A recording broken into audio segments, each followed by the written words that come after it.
ఒక ప్రేమ కథ వెనుక భయంకరమైన హత్య కుట్ర దాగి ఉంటే, ప్రేమగా కనిపించిన ప్రతి నవ్వు నిజానికి ఒక మోసానికి ముసుగైతే.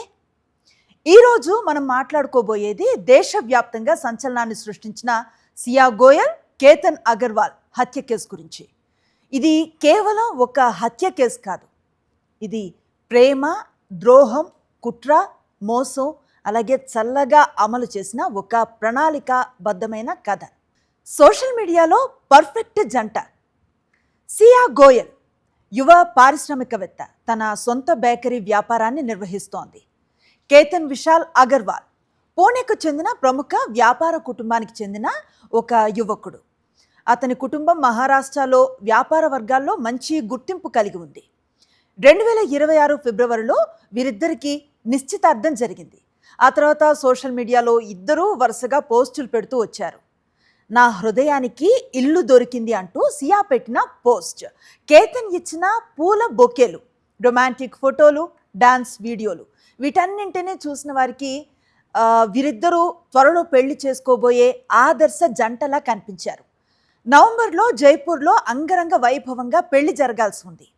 ప్రైవేట్ జెట్లు, లగ్జరీ హోటళ్లు, రాజభవనాలను తలపించే వేదికలు, ఇలా కోట్ల రూపాయలతో ఏర్పాట్లు జరుగుతున్నాయని సమాచారం.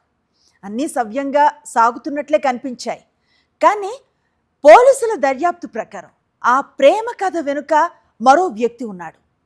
చేతన్ ఓబులాల్ చౌదరి 22 సంవత్సరాల యువకుడు, డ్రై ఫ్రూట్స్ వ్యాపారం నిర్వహిస్తున్నాడు. గతేడాది ఒక వ్యాపార సమావేశంలో సియాకి పరిచయం అయ్యాడు. ఆ పరిచయం క్రమంగా స్నేహంగా, ఆ స్నేహం తర్వాత ప్రేమగా మారిందని పోలీసులు చెప్తున్నారు. కానీ అప్పటికే సియా జీవితంలో కేతన్ ఉన్నాడు. నిశ్చితార్థం కూడా అయిపోయింది. అయితే పోలీసులు చెప్తున్న కథనం ప్రకారం చేతన్కు కేతన్ ఒక అడ్డంకిగా కనిపించాడు. సియాతో కలిసి జీవించాలంటే ముందు కేతన్ని అడ్డు తొలగించాలని నిర్ణయించుకున్నాడని ఆరోపణలు. ఇక్కడే ఒక భయంకరమైన కుట్ర జరిగింది. మొదటి హత్యాయత్నం పోలీసుల దర్యాప్తు ప్రకారం జూన్ 18న జరిగిన ఒక ఘటన. అసలు మొదటి ప్రయత్నం కాదు, అందుకు చాలా రోజుల ముందే కేతన్ను హత్య చేయడానికి ప్రయత్నాలు మొదలయ్యాయి. మే 31 లోహగఢ్ కోట ట్రెక్కింగ్కు వెళ్ళిన సమయం మాట. కేతన్ని లోయలోకి నెట్టే ప్రయత్నం జరిగిందని పోలీసులు చెప్తున్నారు. అయితే అదృష్టవశాత్తు కేతన్ ఒక పొదను పట్టుకొని ప్రాణాలతో బయటపడ్డాడు. అప్పుడు సియా పాము కనిపించింది, అందుకే తోసేశానంటూ ఒక కథని చెప్పి పరిస్థితిని మళ్లించిందని దర్యాప్తులో బయటపడింది.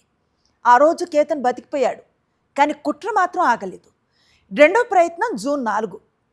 మరోసారి ప్లాన్ సిద్ధమైంది, కానీ అనుకున్న పరిస్థితులు రాకపోవడంతో అది అమలు కాలేదు. కేతన్ ఆ ప్రదేశానికి వెళ్ళకపోవడంతో ప్రయత్నం విఫలమైందని పోలీసులు చెప్తున్నారు. ఇక మూడో ప్రయత్నం జూన్ 14. మళ్ళీ అదే ఆలోచన, మళ్ళీ అదే లక్ష్యం. కానీ ఈసారి అక్కడ జనసందోహం ఎక్కువగా ఉండటంతో వెనక్కి తగ్గారని సమాచారం. అంటే ఒకసారి కాదు, 2 సార్లు కాదు, ఏకంగా 3 సార్లు హత్యాయత్నం విఫలమైంది. అయినా వాళ్ళు ఆగలేదు. చివరి రోజు జూన్ 18, సియా పుట్టినరోజుకి ముందు రోజు. అది కేతన్ జీవితంలో చివరి రోజు అవుతుందని అతను ఊహించుండడు. సియా ట్రెక్కింగ్కి వెళ్ళాలని ప్రపోజ్ చేసింది. లోహగఢ్ కోటకు వెళదామని చెప్పింది. కేతన్ కూడా అందుకు అంగీకరించాడు. అయితే పోలీసుల ప్రకారం చేతన్ కూడా రహస్యంగా అక్కడికి చేరుకున్నాడు. ఈ విషయాన్ని ఎవ్వరూ గుర్తించకుండా ప్లాన్ చేసినట్లుగా ఆరోపణలు ఉన్నాయి. పోలీసుల కథనం ప్రకారం కోట అంచున అందమైన దృశ్యాలను చూస్తూ ఫోటోలు తీసుకుంటూ వీళ్ళంతా ముందుకు వెళ్ళారు. ఆ ప్రాంతంలో ఒకవైపు లోతైన లోయ ఉంది. అక్కడికి చేరుకున్న తర్వాత సియా, చేతన్ కలిసి కేతన్ని వెనక నుంచి తోసేశారని పోలీసులు చెప్తున్నారు. దాదాపు 350 నుంచి 400 అడుగుల లోతైన లోయలో పడిపోయిన కేతన్ అక్కడికక్కడే మరణించాడు. కొన్ని క్షణాల్లోనే ఒక యువకుడి జీవితం ముగిసిపోయింది. ఆ తర్వాత ఏమైంది? కేసులో అత్యంత షాకింగ్ విషయం మాట. సియా వెంటనే పోలీసులకు సమాచారం ఇచ్చింది. ఫోటోలు తీసుకుంటూ ఉండగా జారి అతను పడిపోయాడని చెప్పింది. దీంతో మొదట పోలీసులు దీన్ని ప్రమాదవశాత్తు జరిగిన ఒక ఇన్సిడెంట్గా పరిగణించారు. అన్నీ కంప్లీట్ అయిపోయాయని నిందితులు కూడా కొంచెం ఊపిరి తీసుకున్నారన్నమాట. కానీ ఒక చిన్న విషయం మొత్తం కేసుని తలకిందులు చేసేసింది.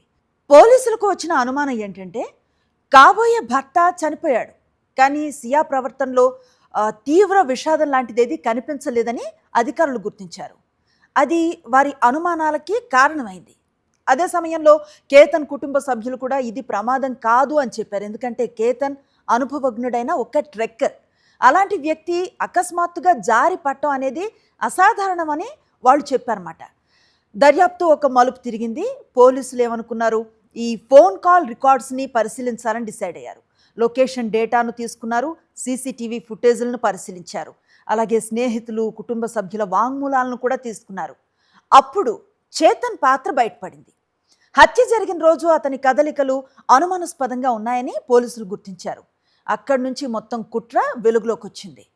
ఈ కేసులో అత్యంత భయంకరమైన విషయం ఏంటంటే, సోషల్ మీడియాలో ప్రేమ పోస్టులు కంటిన్యూ అవుతూనే ఉన్నాయి. ఓవైపు పెళ్లి ఏర్పాట్లు జరుగుతున్నాయి, ఇంకోవైపు హత్యకు సంబంధించిన ప్రణాళిక కూడా కొనసాగుతూ వెళ్ళింది. కేతన్తో ప్రేమగా ఫోటోలు దిగుతూ అదే సమయంలో అతన్ని ఎలా అడ్డు తొలగించాలనే ఆలోచనతో ముందుకు వెళ్ళిందని పోలీసులు ఆరోపిస్తున్నారు. అందుకే ఈ కేసు దేశవ్యాప్తంగా ఒక పెద్ద చర్చకు దారితీసింది. ప్రస్తుతం కేసు దర్యాప్తు అనేది కొనసాగుతుంది. పోలీసులు సేకరించిన ఆధారాలు కోర్టు పరిశీలించాల్సి ఉంది. కోర్టు తీర్పు వచ్చే వరకు నిందితులపై ఉన్న ఆరోపణలుగానే పరిగణించాలి. అయితే ఇప్పటి వరకు బయటకు వచ్చిన సమాచారం ప్రకారం ఒక విషయం మాత్రం స్పష్టం అవుతోంది. సోషల్ మీడియాలో కనిపించే ప్రతి చిరునవ్వు నిజమైన ఆనందానికి సంకేతం కాదు. ప్రతి ప్రేమ కథకి సుఖాంతం కూడా ఉండదు. కొన్నిసార్లు అందమైన ఫోటోలు వెనక చాలా చీకటి నిజాలు దాగి ఉంటాయి. ఇది సియా గోయల్, కేతన్ అగర్వాల్ కేసు. ప్రేమ ముసుగులో జరిగిన ఒక సంచలన హత్య కథ.